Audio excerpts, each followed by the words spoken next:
இளையராஜாவை பற்றி அவர் நம்ம பேசிகிட்டே இருக்கலாம். அவர் அதெல்லாம் கடந்துட்டார். அவருக்கு மனசில் வருத்தம் இருந்திருக்கலாம். சோகங்கள் தானே. முதல்ல நாங்கள் தயாரிப்பாளர்களோட இயக்குநர்களாக இருந்தோம். இப்போல்லாம் நடிகர்களோட தயாரிப்பாளர்கள் ஆகிட்டாங்க.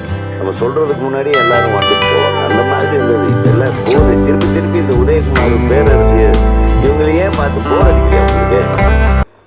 மேடையில் அமர்ந்திருக்கும் எங்கள் திரைப்பட கல்லூரியின் முன்னாள்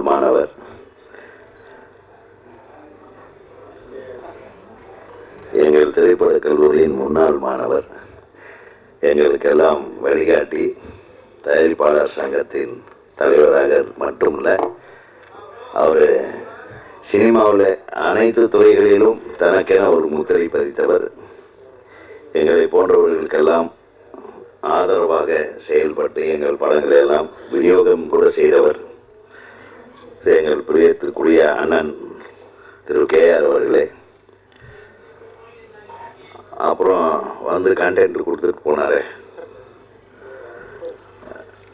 அதாவது content super star K Rajan அவர்களே, கண்டென்ட் தளபதி எங்கள் பொருளாளர்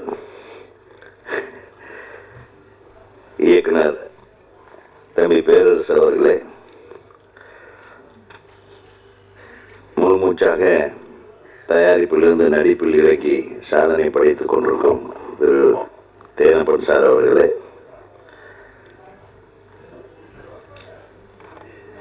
அருமையான வித்தக கவிஞர், எல்லா ரவுண்டும் அவர் எழுதக்கூடியவர். எத்தனை ரவுண்டு அடித்தாலும் அத்தனை ரவுண்ட்லேயும் பர்ஃபெக்டாக, அதாவது நான் தப்பான ரவுண்டில் எந்த களமாக இருந்தாலும் அந்த களத்திற்கு ஏற்ப அற்புதமான வரிகளை போட்டு அனைத்து இயக்குநர்களையும் திருப்திப்படுத்தக்கூடிய ஒரு கவிஞராக வளம் வந்துகிட்டு என் அருமை தம்பி கவிஞர் சிநேகன் அவர்களே,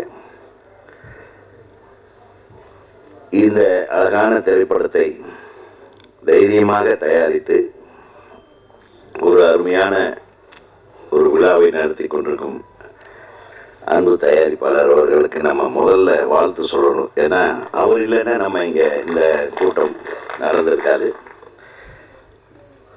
என்னுடைய அன்பிற்கும் பாசத்திற்கும் பிரியத்திற்கும் உரிய ராஜன் அண்ணன் அவர்கள் சொன்னது போல ரொம்ப எளிமையான, பழகுவதற்கு பாந்தமான, அவர் சத்தம் போட்டு கூட பேச மாட்டார். அந்த மாதிரி ஒரு அற்புதமான படைப்பாளியாக வளம் வந்திருக்கும் ஒரு பத்திரிகையாளர், உங்களில் ஒருவர், இப்போது எங்களில் ஒருவராக மாறியிருக்கும் என் அன்பு தம்பி ஆதிராஜன், உங்களுடைய முயற்சி நிச்சயம் வீணாகவில்லை என்றே தோன்றுகிறது. ஏன்னா நானும் இந்த படத்தில் இருக்கிறதுனால நம்மளை கொஞ்சம் பூஸ்டப் பண்ணிக்கிறதுக்காக சொல்லுறேன். ஒரு சும்மா கெஸ்ட் ரோல் தான் பண்ணியிருக்கேன், 2 நாள் தலையை காட்டியிருக்கேன், அவ்வளோதான். பட் இந்த ட்ரெய்லரை பார்த்த உடனே ரொம்ப எனக்கு ஒரு மனதுக்கு நிறைவாக இருந்தது. இளையராஜா, இசைஞானி இளையராஜா அவர்களின் 1417வது படம் என்று சொன்ன உடனே அதில் ஒரு முக்கியத்துவம் பெறுகிறது இந்த திரைப்படம். அது மட்டும் இல்லை, இளையராஜா எப்பவுமே இசையில் என்றைக்குமே தப்பாக பண்ண மாட்டார். அவர் இசையை அடுத்தவங்க தப்பாக வேணால் பயன்படுத்துவாங்களே தவிர அவர் இசை எப்பவுமே தப்பாகாது. ஏன்னா அண்ணனுக்கெல்லாம் அவர் கூட நெருங்கி பழகிறவர் அவர். இளையராஜானா அவர் கதவை தட்டாமலே உள்ளே செல்லக்கூடிய நபர்களில் ஒருவராக இருந்தவர் தான் அண்ணன் கேஆர் அவர்கள். அவருக்கு தெரியும், அவருக்கு ஒரு படத்துக்கு இல்லைன்னா முதல் படத்துக்கு எவ்வளவு அருமையான சாங், ஆல் சாங்ஸ் கேட்டு ஈரமான ரோஜாவை இல்லை. ஏன்னா இளையராஜாவை பற்றி அவர் நம்ம பேசிகிட்டே இருக்கலாம். இறைவன் எல்லா தைரியத்தையும், அவருக்கு மனநலத்தையும், அவர் அதெல்லாம் கடந்துட்டார். நம்ம அவருக்கு மனசில் வருத்தம் இருந்திருக்கலாம். சோகங்கள் தானே. மனிதன் எல்லாத்துக்காகத்தான் படைக்கப்பட்டிருக்கான். பிறக்கும்போதே அழுதுட்டு தான் பிறக்கிறோம். நம்ம போன கட்சியிலையும் எல்லாத்தையும் அழ வச்சுட்டு தான் போகணும். ஏன்னா பிறக்கும்போது நம்ம அழுகிறோம், நம்ம போகும்போதே அடுத்தவனை அழ வைக்கிறோம். நல்லவனாக இருந்தாலும் அழுவாங்க அடுத்தவங்க, கேட்டவனாக இருந்தால் போனாண்டா அப்படின்னு சந்தோஷமாக அழுவாங்க, அப்பவும் அழுவாங்க, ஆனந்த கண்ணு. ஸோ ரெண்டு விஷயம், அதுக்குள்ளே நம்ம வாழ்க்கையில் எத்தனை விஷயங்கள் இருக்குது, அத்தனையும் அனுபவிச்சு தானே ஆகணும். நம்மை உருவாக்கியவர்களே நம்ம இழப்போம், நம்ம உருவாக்கினவங்களையும் நம்ம இழப்போம், நம்ம கண் முன்னாடி நம்மளோட உருவாடியவர்களையும் இழப்போம். இந்த இழப்புகள் எல்லாம் இயற்கையானது தான். நம்ம வருத்தம் தான் பட முடியும். ஏன்னா நம்ம எப்படி இருக்கிறோமோ அதே மாதிரி தான் நம்மளோட பக்கத்தில் இருக்கிறவங்களும் நம்மளை பார்த்து இது மாதிரி வருத்தங்கள் படும். ஸோ இது எல்லாருக்கும் பொதுவான விஷயந்தான். இழப்பு என்பதோ பிறப்பு என்பதோ எல்லாத்துக்கும் என்ன, ஒவ்வொரு கட்டத்தில் பேரரசு சொன்ன மாதிரி ஒரு கண் முன்னாடி நம்ம வளர்த்த குழந்தைய ஒருத்தர் இழக்கும்போது அது உலகத்திலேயே உயர்ந்த சோகம் புத்தர் சோகம்னு சொல்ல சும்மா சொல்லலை, அது அவருக்கு நிகழாமல் இருந்திருக்கலாம். அதையும் கடந்து போவதுதான வாழ்க்கை. ஸோ இளையராஜா அவர்களுக்கு அவர் வழங்கும் தெய்வம் துணை இருக்கும். இத்தனை கோடி தமிழ் நெஞ்சங்கள் அவருக்காக அன்றைக்கு பிரார்த்தனை செய்திருக்கும் எனக்கு தெரியும். ஸோ அது போதும். அத்தகைய இசைஞானி நம்மோடு கலந்துருக்கிறார். அதை சொன்னால் அவருடைய பாட்டு சோக பாட்டுகளை கேட்டு மற்றவன் சோகமாக இருக்கும்போது அவர் சோகத்துக்கு மருந்தா. ஏன் கொஞ்ச நாளைக்கு முன்னாடி அந்த வானத்தை போட நம்ம எழுதுகிற இசைஞானியோட பாட்டு அவர் வாய்ஸ்லேயே அது எத்தனை பேருடைய மனசை தாளாட்டுச்சு, மனசை உணர்வுகளோட கலந்து போச்சுன்றது நம்ம பார்த்தோம் கேப்டன் அவர்களுடைய மறைவில். ஸோ எல்லா உணர்வுகளுக்கும் பாடல் கொடுத்தவர் இளையராஜா. ஸோ இந்த காதல் உணர்வுலாம் ஒரு சுஜூபி மாதிரி. இந்த படத்தில் சொன்ன மாதிரி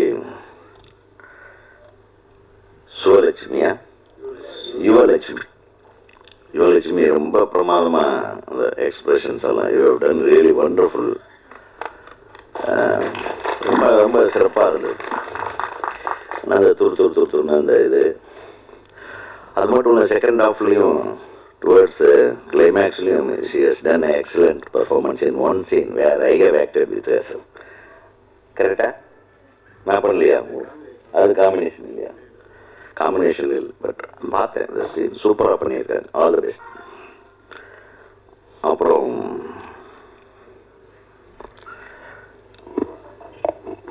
சினாமிகா சூப்பர், ரொம்ப நல்லா பண்ணியிருக்காங்க. உங்களுக்கு எனது மனமார்ந்த வாழ்க்கை. இந்த திரைப்படம் உங்களுடைய ஆசைக்கும் இசைஞானியோட இசைக்கும் அந்த பாட்டு இதயமே மிகப்பெரிய வெற்றி அடையும். அது உங்களுக்கு பெரிய ரீச் வரும் அந்த பாட்டிலேயே. வாழ்த்துக்கள். அப்புறம் நம்ம ஹீரோ சொல்லணுமா? நல்லா பண்ணியிருக்கீங்க தம்பி. அந்த இதயமே பாட்டில் நீங்கள் பண்ணியிருக்க அந்த எமோஷன்ஸு காட்டின மூமெண்ட்ஸு, அதாவது இயல்பாக நடிச்சிருக்கீங்க. அதுதான் பெரிய விஷயம். பிரஜன் மிகப்பெரிய ஒரு ஹீரோவாக வருவதற்கு அனைத்து தகுதியும் இருக்கிறது. அப்புறம் அடுத்தது நம்ம குறிப்பாக சொல்லணும்னா நம்ம ஒளிப்பதிவாளர் சொல்லணும். ஒவ்வொரு ஷாட்டும் ரொம்ப நல்லா எடுத்திருக்காரு நம்ம ராஜன். பியூட்டிஃபுல் கம்போசிங்கு, அந்த மூமெண்ட்ஸு. சில மூமெண்ட்ஸ் எல்லாம் பார்ப்பேன் நான். எப்பவுமே ட்ராலி லவர், மூமெண்ட் ஷாட்ஸ் தான் எடுப்பேன். மூவினாவே மூமெண்ட் ஷாட்ஸ் தான் எடுப்பேன். சின்ன க்ளோஸப் கூட சின்ன மூமெண்ட் இருக்கணும்னு நினைப்பேன். மூவ் பண்ணிகிட்டே இருக்கணும்னு நினைப்பேன். அது என்னுடைய பர்சனல் இது. அதனால் அதிகமாக ட்ராக் அண்ட் ட்ராலி கிரேனி யூஸ் பண்ணுற ஆள் கவுண்டர் பண்ணி சொல்லுவார், உங்கள் ஆள் ட்ரெயினில் ஏறிட்டாரா, ஐயா ட்ராக்கில் ஏறிட்டாரா, நாங்கள் ஓடிட்டே இருக்க வேண்டியதுதான் பாரு. ட்ராலிலேயே சீனை முடிச்சிடுவேன். அந்த மாதிரி அது ஒரு ஆசை எனக்கு. படம் மூமெண்ட்லேயே இருக்கணுன்றது. இந்த மாதிரி அழகான மூமெண்ட்ஸை பண்ணியிருக்க எல்லோரும் ஒரு கை தட்டலாம். ஏன்னா ஒரு இயக்குனருக்கு பலமே ஒளிப்பதிவாளர் ப்ராப்பராக அவர் கரெக்டாக அவன் டைரக்டர் என்ன ஃபீல் பண்ணுறாரோ அதை ரெப்ரசன்ட் பண்ண அது கொண்டு வரலன்னா அந்த படம் அவ்வளோ நல்லா வராது. அது மாதிரி அங்கங்கே கம்போசிங் பார்த்தேன், பியூட்டிஃபுல், எக்ஸ்ட்ராடினரி. எனக்கு சமீப காலத்தில் நிறைய பேர் ஒளிப்பதிவாளர்கள் பெரிய பெரிய படங்கள் பண்ணுறாங்க. அங்கே ஒரு கேமரா, அங்கே ஒரு கேமரா, அங்கே ஒரு கேமரா, பின்னாடி ஒரு கேமரா. ஒரு நிமிஷம் நடக்கிற ஒரு ஈவெண்ட், ஒரே நிமிஷம் நடக்கிற ஒரு காட்சி கிட்டத்தட்ட ஒரு 50 நிமிஷத்துக்கு எடுக்கிறாங்க ஒரே காட்சி. அது எடிட் பண்ண ஒரு நிமிஷத்துக்கு தான் வரும். அதுக்கு மேலே அது கிடையாது. எந்த இடத்துல எந்த ஷாட்டை போடணும், இதில் ஒரு கவித்துவம் வேணும். ஒரு ஷார்ட் கம்போஸ் பண்ணும்போது அந்த காட்சிக்கும் அந்த கேமரா வந்து அந்த கதாபாத்திரத்துக்கும் அதில் சொல்ல போகிற விஷயத்துக்கும் யாருக்கு எங்கே முக்கியத்துவம் இருக்கணும், எந்த யாருடைய ரியாக்ஷனுக்கு முக்கியத்துவம், டுவர்ட்ஸ் யாருக்கு ரியாக்ஷன் பண்ணுறான்ற முக்கியத்துவம் இருக்கணும். அதுதான் கம்போசிங் இருக்கும். எந்த இடம், அந்த இடத்துல ஏதாச்சும் ஒரு பொருளுக்கு முக்கியத்துவம் கொடுக்கணும், சைடில் அந்த பொருள், இந்த மாதிரி ரொம்ப நாளைக்கு பின்னாடி அந்த கம்போசிங் நல்லா இருந்தது. அதுக்காக நான் வந்து மனசார பாராட்டுறேன். மற்றவங்களை பற்றியெல்லாம் நம்ம கவலைப்பட வேணாம். சில டைமில் நல்ல படம் எடுத்ததெல்லாம் வேஸ்ட்டுன்னு எனக்கு தோணும். எதுக்கு நல்ல படம்லாம் எடுத்துட்டேன்? நான் இப்போ 450 கோடிக்கெல்லாம் படம் எடுக்க முடியாது, கலெக்ஷன் ஆகிற படம் எடுக்க. நம்ம எடுத்த படமே ஹையஸ்ட் பட்ஜெட்டு 3 கோடி தான், அது 30 கோடி கலெக்ஷன் ஆச்சு, அவ்வளோதான். என்னுடைய முதல் படத்தோட பட்ஜெட் ஆனால் எனக்கு தெரியும், வெறும் 34 லட்சம் ரூபா. 54 லட்சம் ரூபாய்க்கு வித்தார் மணி ஐயர். நீங்கள் அதில் பாருங்கள், தயவு பண்ணி ஒரு தடவை அதையெல்லாம் பாருங்கள். நான் என்ன சொல்ல வரேன், இவங்க எல்லாம் பழைய ஆளுங்க, இவங்கெல்லாம் என்னையா பண்ணியிருக்காங்க. இன்றைக்கி அந்த உரிமை கீதம்ன்ற ஒரு படத்தை பார்த்துட்டு, அந்த படம் பார்க்க மிகவும் ஆசைப்பட்ட ஒரு புரட்சி தலைவர் எம்ஜிஆர். காரணம், உரிமை கீதம் நான் டைட்டில் வச்சதான். என்னுடைய போதா காலம் அவர் ஆஸ்பத்திரியில் வந்த உடனே காட்டணுன்றதுக்காக போராடுறேன், மாட்டிச்சு. டெல்லி வரைக்கும் அந்த படம் எனக்கு ஏன்னா ஃபஸ்ட்டு எடுத்த உடனே ஃபஸ்ட்டு சீனே ஹீரோ சிஎம்ஐ ஷூட் பண்ணி சிஎம் செத்து போயிடுவார். எவனாச்சும் பண்ணுவான் முதல் படத்துக்கு? ஒரு என்ன தைரியம் இருக்கணும் நம்மளுக்கு. இந்த கதையை கேட்டு அவர் நான் படம் முதல்ல நான் படம் பார்க்கணுன்ட்டார். படம் நான் வந்து இன்விடேஷன் வச்சேன் அவருக்கு. இயக்குனர் நீலகண்டன் ஐயா என்னை கூப்பிட்டு போனார் எம்ஜிஆரை பார்க்க. ஏன்னா நான் திரைப்பட கல்லூரியில் எம்ஜிஆருடைய ரெக்கமெண்டேஷனில் சேர்ந்த ஸ்டூடெண்ட். அதனால் அவன் பையன் நல்லா படிக்கிறானா நான் அப்பப்போ கேட்டிருப்பார்.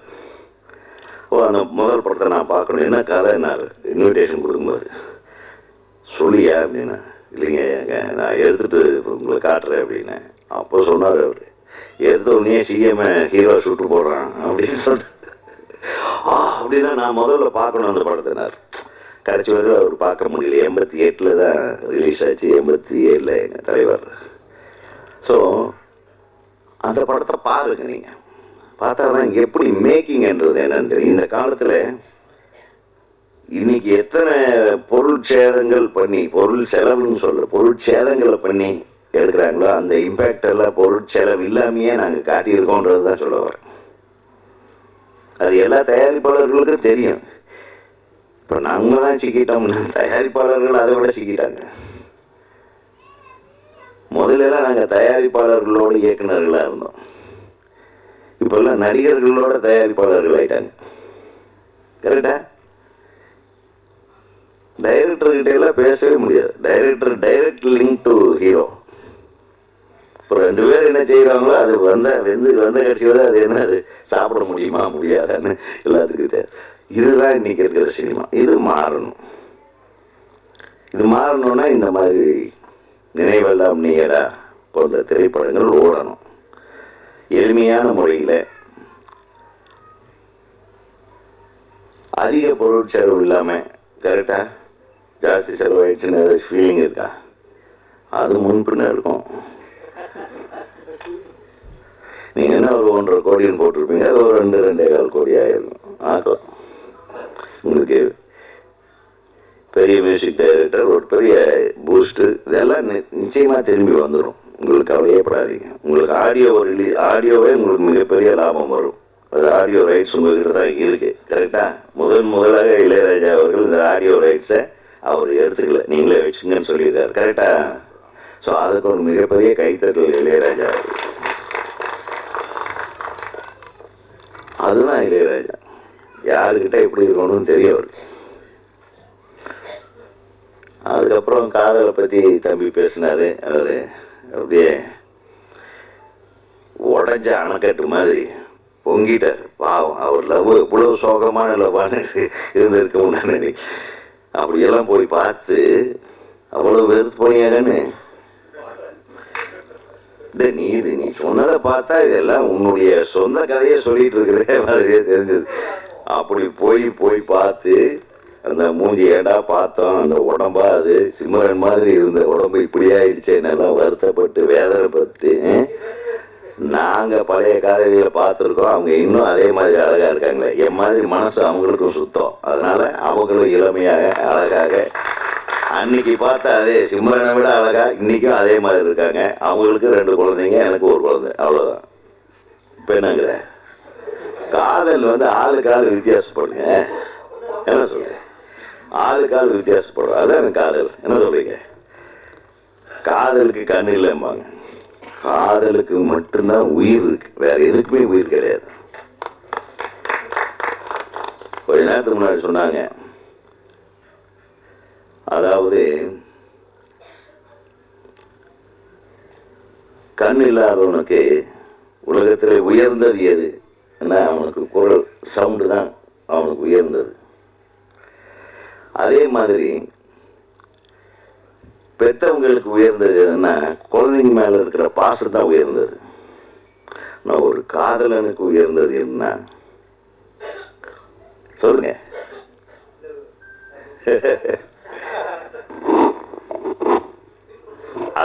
அது காதலுக்கு இருக்கிற ஒரு உயிர் இருக்கு பாருங்க. அது தம்பி சொன்னாரே, எவ்வளவு காலம் கடந்தாலும் அந்த காதலை நம்ம நினைத்து பார்க்கும்போது அந்த ஒரு தருணம், நம்ம மனைவிக்கு நம்ம துரோகம் செய்துவிட்டு நம்ம காதலை நினைச்சு சந்தோஷப்பட்டுருவோம். அந்த துரோகங்கள் நம்ம மனைவியும் செய்திருப்பார் நம்மளுக்கு. அதை ஏற்றுக்கணும். அது என்னப்பா நீ மட்டும் காதலிக்கிற போய் பாரு, அவன் பார்த்தா உன்ன என்ன நினைப்பாரு, ஐயோ கேவலமா இருக்கானே, இவனையா நம்ம லவ் பண்ணோம்னு நினைக்க மாட்டாளா?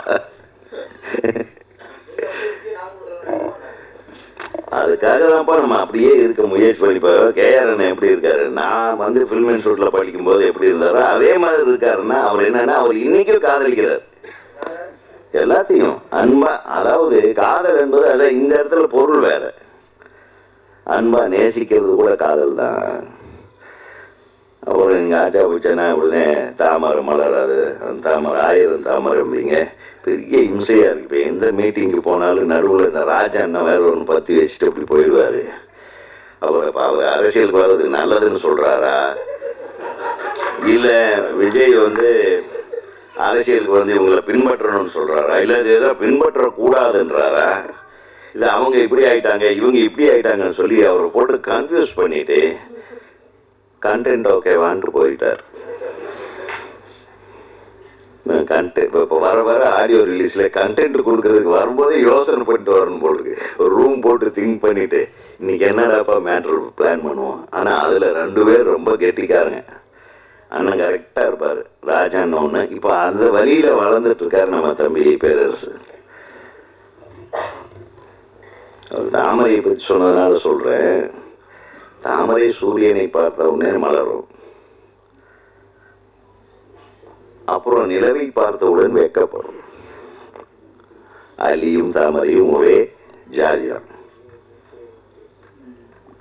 இரவில் காதல் வயப்படும், பகலில் மோக வயப்படும். கரெக்டா? எப்படி வேணா வச்சுக்கலாம். கவிஞர் பார்த்த உடனே அவர் சொல்லிட்டாரு என்ன மாதிரி பாட்டு எழுதுவாருன்ட்டு. அது நீங்கள் எழுதுந்தா அவர் சொன்ன பாட்டு அந்த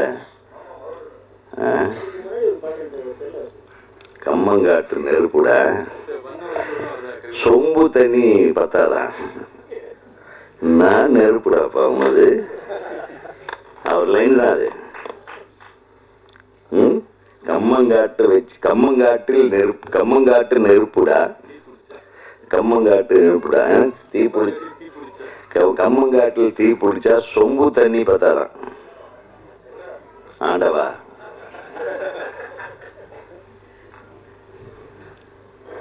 என்ன சொல்றது? மேட்ரு எப்படி வேணாலும் எழுதலாம், மிரட்டலா இப்படி எல்லாம் எழுதக்கூடாது. இப்ப இது என்னன்னு இப்ப ஒரு கவிஞன் 1-2 விஷயங்க. நான் கவிதைகளோ பாடல்களோ எழுதும்போது என்னுடைய வாழ்க்கையில் நடந்த விஷயங்களை வச்சு தான் எழுதுவேன். பெரும்பாலும் கவிஞர்களுக்கு அது பழக்கம். அந்த இடத்துல நான் நின்று பார்க்கும்போது தான் எனக்கு பயமாக இருக்கு. இது திருச்சி வரலையில் வணக்கண்ணா. தொடர்ந்து இங்கே கம்மங்காட்டு பற்றி எரியட்டும்,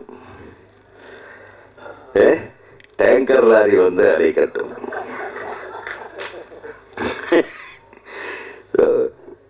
அழகா நான் என்ன சொல்கிறேன்னு, அதில் ஒரு சுவாரஸ்யம் இருந்தது. அது அழகாக நம்ம வயப்பட சொல்கிறது தானே, நயம்பட சொல் அடுத்தவர்களை வசியப்படுத்தும்படியான வார்த்தைகளை போடுறது தான் இன்னைக்கெல்லாம் ஒவ்வொரு வார்த்தையிலேயே அரசியல் கட்சியை ஆரம்பிச்சிடறாங்க இல்லையா. அதனால் ஒரு 2 பாட்டு எழுதுனா போதும், அடுத்தடுத்து நிறைய தலைவர்கள் உருவாயிடுவாங்க. என்னை கேட்டால் விஜய் சாரை தொடர்ந்து எல்லா நடிகர்களும் ஒவ்வொரு கட்சி ஆரம்பித்தாங்கன்னா நல்லாயிருக்கும்.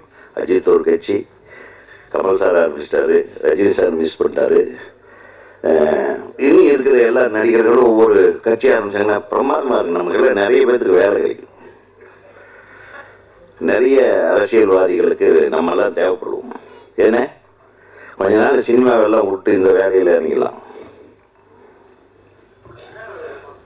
ஏன்னா ஏதோ ஒரு வேலை கிடைக்கும்ல, நம்ம பேசுவோம்ல, பேசுறதுக்கு கண்டென்ட்டாவது கிடைக்கும்ல. கண்டென்ட் கொடுக்குறதே இப்போ வேலையாக போச்சு. அதுக்காக தான் நீங்கள் வந்து எவ்வளோ நேரம் பொறுமையாக உட்காந்துருக்கீங்கண்ணே தேவியண்ணே.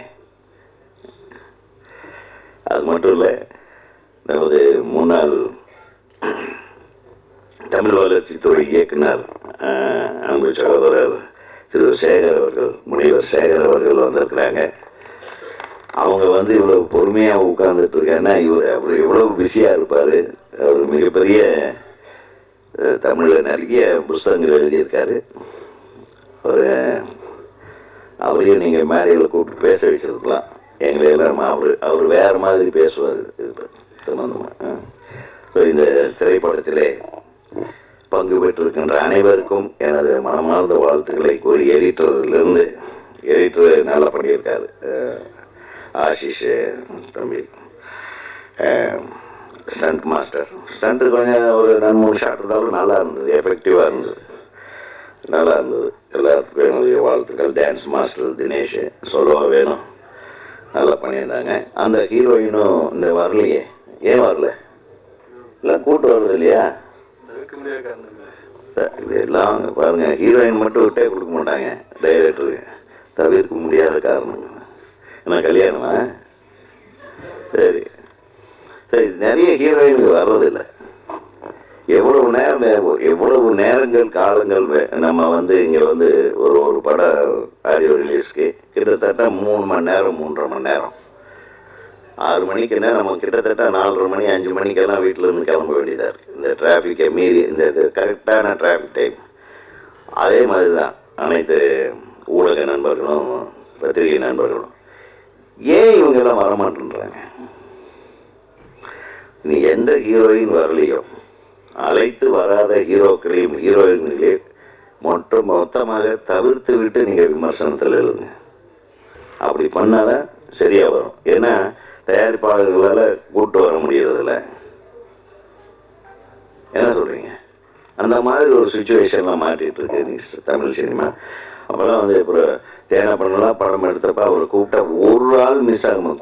கூப்பிடாதவங்கெல்லாம் வருவாங்க. ஃபோன் பண்ணி என்ன ஏன் கூப்பிடலன்னு சொல்லி ஹீரோயின்ஸ் கேட்பாங்க. அடுத்த பட ஹீரோயின்ஸ் எல்லாம் அந்த அளவுக்கு அவர் நெருக்கமாக உறவுகளை தப்பாக நினைக்காது, நல்ல விஷயந்தான். அதாவது அந்த அளவுக்கு ஒரு அந்யோன்யமாக நட்பு பாராட்டி எல்லாத்தையும் அப்படி இருந்த சினிமா தானே. நம்ம சொல்கிறதுக்கு முன்னாடி எல்லோரும் வந்துட்டு போவாங்க. அந்த மாதிரி இருந்தது. இப்போ எல்லாம் போர், திருப்பி இந்த உதயகுமார், பேரரசு இவங்களையே பார்த்து போர் அடிக்கலையா உங்களுக்கு? நான் இனிமேல் ஒரு முடிவு எடுத்துக்கலான் இருக்கேன். பெண்ணு இனிமேல் என்ன வந்து இந்த ஆடியோ ரிலீஸ் ஃபங்க்ஷனுக்கு கூப்பிடுறத அவாய்ட் பண்ணுங்க. ஏன்னா திருப்பி ஒரே விஷயத்த பேச வேண்டியதாக இருக்கும். எப்போவாவது ஒரு நல்ல படம் பாரு, இந்த மாதிரி ஒரு நல்ல திரைப்படத்துக்கு நம்ம வரும்போது நம்ம இந்த திரைப்படத்தை விட்டு வேற நிறைய விஷயங்கள் பேச வேண்டியதாக இருக்கு. இது அழகாக திரைக்கதை அமைச்சிருக்காரு தம்பி. அழகான பாடல்களை எழுதியிருக்காங்க கவிஞர்கள், அழகாக படப்பிடிப்பு செய்திருக்கிறார் ஒளிப்பதிவாளர். டைலாக்ஸ் கூட நல்லா இருந்தது படங்களில். நான் ஒரு 2-3 டைலாக் பேசினேன், ரொம்ப அழகாக. காதலுக்கு என்ன வேணுமோ அது செஞ்சிருக்காரு. அந்த காதல் எப்பவுமே தோக்கிறது இல்லை என்றது தான் இந்த படம்.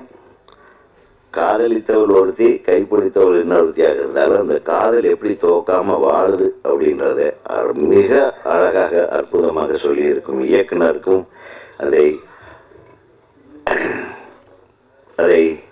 இயக்குனருக்கு ஆதரவாக இருந்து இயக்குனருக்கு ஒரு நல்ல திரைப்படத்தை அளித்த தயாரிப்பாளர்களுக்கும், இணை தயாரிப்பாளர்களாக இருக்காங்களா அவங்களுக்கும், மற்றும் அனைத்து தொழில்நுட்ப கலைஞர்கள், நடிகர்கள், இங்கே பாராட்ட வந்திருந்த அனைத்து மேடையில் உள்ள அனைத்து பெரியவர்களுக்கும், ஆடியோ ரிலீஸ் பண்ணுற கம்பெனி ஜியோ மியூசிக் கம்பெனி அவர்களுக்கும், மற்றும் உங்களுடைய அனைத்து நண்பர்களுக்கும், தோழர்களுக்கும், தோழியர்களுக்கும் வாழ்த்து சொல்லி நன்றி சொல்லி இந்த படத்தை நல்லா கொண்டு போய் எனக்கு தெரியும். நான் பார்த்த இசை வெளியீட்டு விழாவிலேயே இன்றைக்கி தான் ஒரு ஆள் கூட வெளியே போகாமல் உட்காந்துருக்கீங்க. ஏன்னா உங்களோட படம் இது எல்லார் படத்துக்கும் இருக்கணும் என்று சொல்லி அன்போடு கேட்டுக்கொண்டு வெளிவருகிறேன்.